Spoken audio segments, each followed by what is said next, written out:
Before there was light, before there was darkness, and long before the concept of existence itself, there was only the void, and within this eternal nothingness ruled a single absolute entity, Zurvan, the personification of infinite time.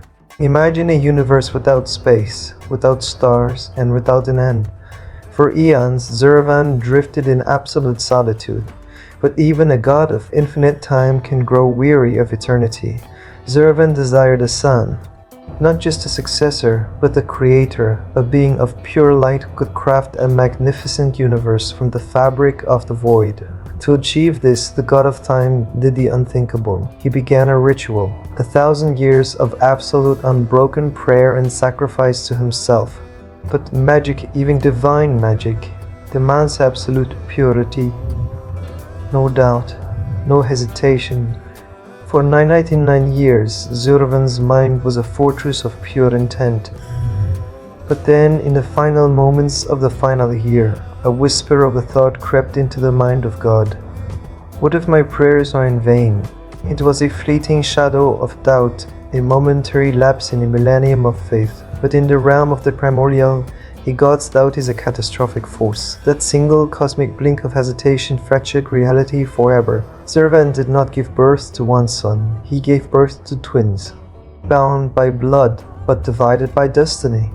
From his pure intent stepped forth Ahura Mazda, the Lord of Wisdom, cloaked in blinding, uncreated light.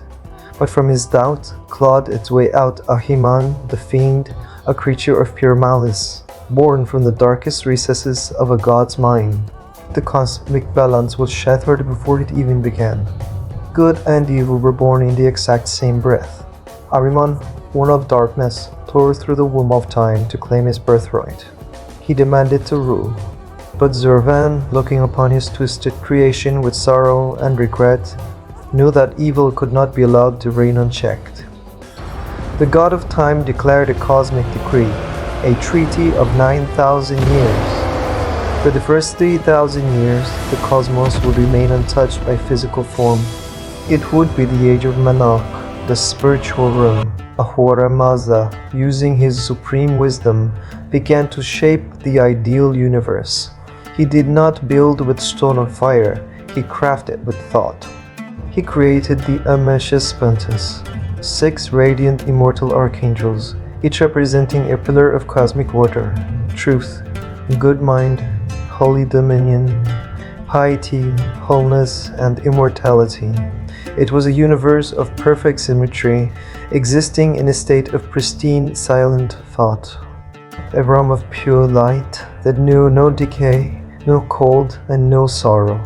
But deep in the subterranean abyss of the north, Ahriman was not idle. Envious of his brother's brilliant creation, the Prince of Darkness began his own twisted counter-creation. From his malice, he birthed the Devas, the demons of wrath, deceit, and destruction. For every angel of light Ahura Mazda forged, Ahriman spawned a monster of the dark. The Cold War of the gods had begun.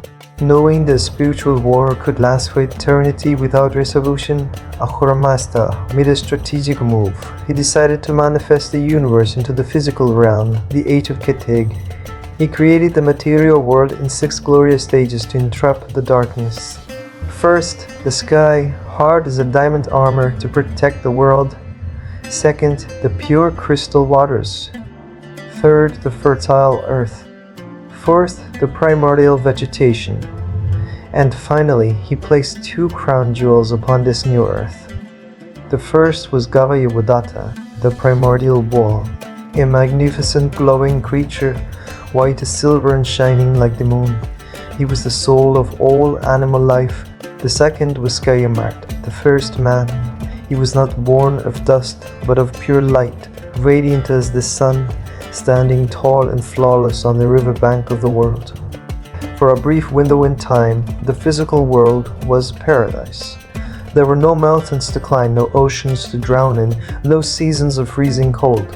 The sun stood perfectly still at noon, bathing the earth in eternal golden warmth.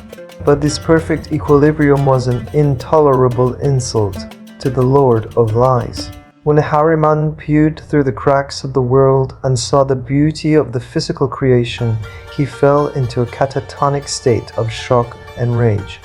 For 3,000 years, he lay paralyzed in the deep dark, blinded by the sheer brilliance of Ahura Mazda's design. His demons pleaded with him to wake, but he remained frozen. Until Je, the demoness of primal corruption, stepped forward. She whispered a vow into the ear of the Dark Lord, "Wake, Master." Persia poisoned their minds, corrupt their desires, and turned their paradise into a graveyard. With a horrific roar that shook the foundations of the cosmos, Ahriman awoke. He tore through the diamond sky like a falling star of ash and soot. He brought with him an army of millions, locusts, serpents, plagues, and despair. The eternal noon was shattered. The sun was dragged from its throne, forcing it to move across the sky, birthing darkness and night for the very first time. Ahriman poisoned the waters with salt, scorched the plants with rot, and turned the flat, peaceful earth into a jagged landscape of violent mountains and deep, terrifying canyons. Then he turned his wrath upon the two sacred beings. He struck down the primordial bull. He infected the first man, Gayomard, with lethal sickness. As the great bull and the radiant man lay dying on the corrupted earth, it seemed as though evil had won the very first battle of the physical world. But Ahura Mazda's wisdom runs deeper than the malice of the devil. From the absolute tragedy of death, a cosmic miracle occurred. As the primordial bull drew its last breath, its pure soul ascended to the stars, and from its spilled blood, 55 species of grain and 12 species of healing medicinal plants erupted from the defiled soil. And Gayomard, as the first man returned to the earth, his golden essence filled too deep into the ground. For 40 years, the earth gestated his divine lineage in secret, until one day, a unique plant sprouted from the soil, a double-stemmed rhubarb.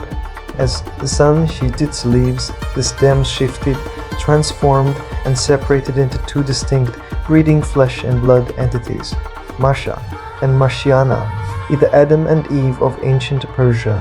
They were born into a world already broken, a world of harsh winters, biting nights, prowling beasts, and whispering demons. They were given a choice to succumb to the whispers of Ahriman, who claimed to be their creator, or to stand with the Lord of Light, Ahura Mazda, and fight for the restoration of the universe. The stage was set. The 9,000-year war for the soul of humanity had officially begun. In our next episode, we will follow the bloodline of these first humans, enter the age of the legendary god kings, and witness the rise of the man who chained the demons to his chariot. Make sure to subscribe, leave a comment on whose side you would choose in this primordial war, and click the video on your screen right now to continue the journey into the ancient forgotten bits of Persia.